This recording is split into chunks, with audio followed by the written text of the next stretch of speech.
I'm just going to begin by asking why this story, why Dylan Thomas? What was it about this sort of tale that fascinated and intrigued you both? Well, I'd always wanted to play Dylan Thomas. I'd always loved his work, always been a great admirer of the man and his words, and so it was. I had an appetite to do it for years. So this is sort of probably the result of the fruit of 20 years dreaming and working and hustling and trying, you know. So it was that, and then when Andy and I wrote the script together, Andy Goddard very clearly wanted to tell this story, and I agreed with him with Dylan's first week in America. Seen through the eyes of John Malcolm Brennan, played by Elijah, and what he dealt with, you know, what he expected and what he got. And so we were drawn to that moment because this is a very unique relationship. America plays a huge part in Dylan's life.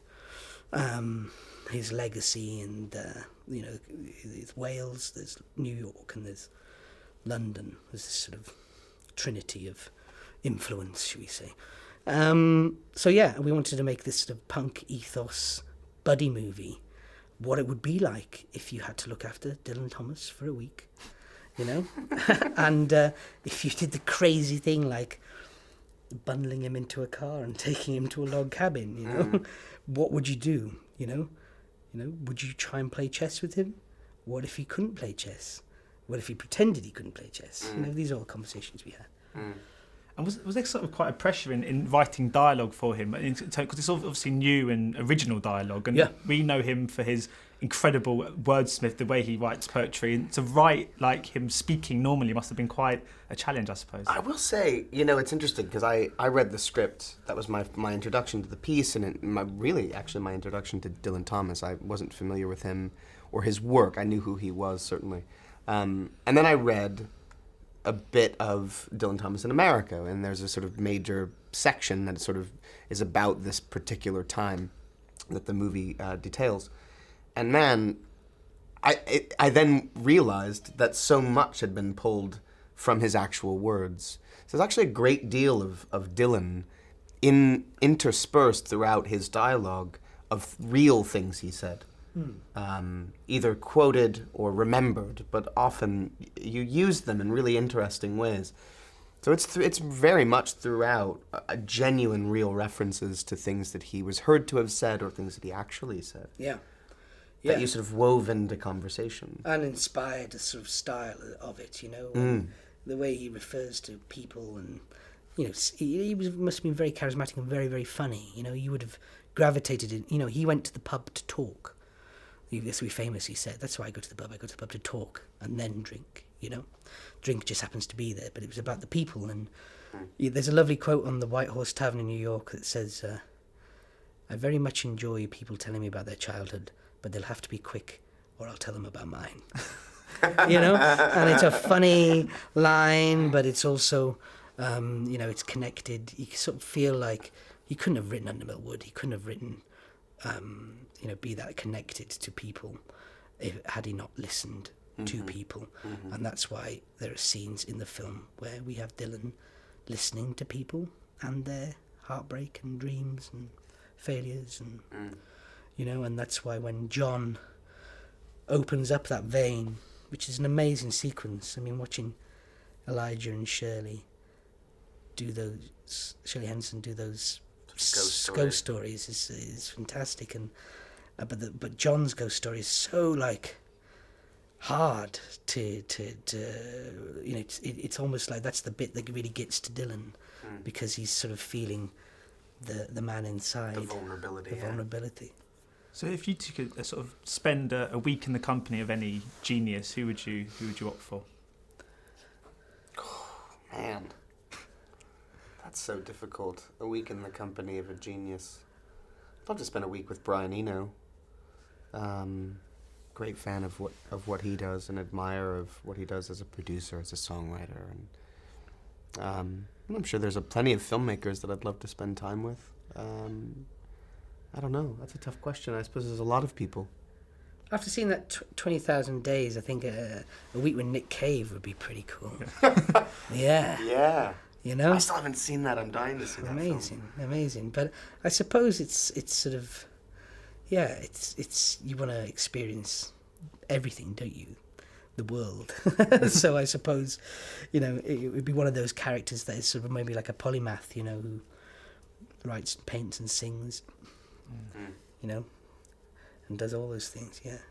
When watching Set Fire to the Stars back, is it quite weird seeing it in black and white? Because I guess all of your memories will be in colour, all of what you kind of recall from set. Is it going to be quite a surreal experience seeing it all in black and white? No, because the monitor that we had on set, the playback monitor was tuned black and white.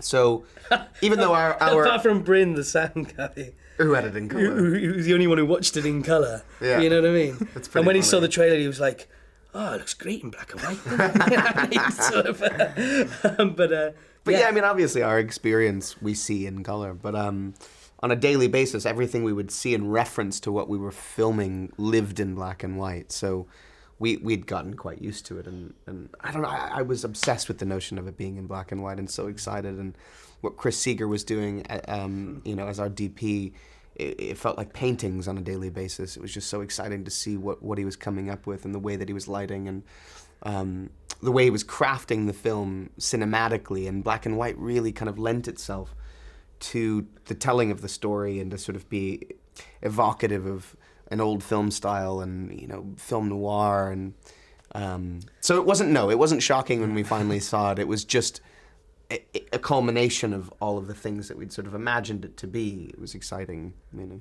yeah, I genuinely feel like I'm in a film that I would love to see, you know. That whole sequence in Yale around the table. Oh, it's beautiful. Those big giant close-ups of everyone, and the big wide shots of the That table. feels like a movie from another era. Yeah, it does. You sort of, you know, you think you'd expect James Cagney to be sitting on the end or something like that, you know. But we would sort of leave scenes and then tiptoe to behind the monitor to catch the last bit of the shot, you know, because everything just looks so beautiful and shot so great, and smoke and light looks great in black and white, doesn't it? So just finally, very quickly, Elijah, I sort of really admire your sort of your approach to roles at the moment. There's so many sort of diverse, very really intriguing, quite provocative roles, I find. Obviously, we've had Maniac as well as sort of Set Fire to the Stars and various others. Since Lord of the Rings, has it been a kind of conscious decision not to kind of go back into the realm of the kind of blockbuster, and to focus more on, well, roles of this ilk, I suppose? Well, I mean, I think after Lord of the Rings, immediately after, there was this sort of sense of, wow, these movies are massive, and I need to keep working so that I can continue to work as an actor and not stand in the shadow of the behemoth that was that series of films.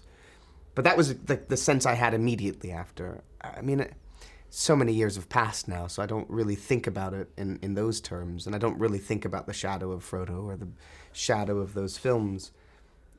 It really has just more to do with my own personal taste, and kind of what I'm attracted to as an actor, as a fan of cinema, and you know, I sort of just go on my gut, really. And I primarily, what drives me is, you know, different experiences and new challenges, and different kinds of films, filmmakers, great scripts. I mean, this particular example is a script that I read that I couldn't sort of stop thinking about, and the idea to jump into something that was really a two-hander actor piece, and that was very intriguing to me. And then Andy wanted to make it in black and white and have Griff Rhys do the score, and like everything about it just seemed really exciting and interesting. And each project is, you take on its own terms, and there are various elements to each project that sort of, you know, tug at your heart and say, this is something that you need to do. And there's a variety of reasons for that, I suppose. But yeah, I'm not really, I don't think about sort of large or small, but rather just the story that each individual film is telling. And, you know, it doesn't matter. It's irrelevant, the size, I suppose. I can't wait to see the film directed by Elijah Wood. Yeah. You know what I mean? I very much look forward to doing that. Yeah, it'd be amazing. Yeah. Well, that was going to be my next question, but I think we're out of time. Brilliant. Thank you so much. Ladies and gentlemen, you're watching Hey You Guys! Hey You Guys, huh? Hey, you guys. Is that from the Goonies? It is indeed, yes. Nice. Hey,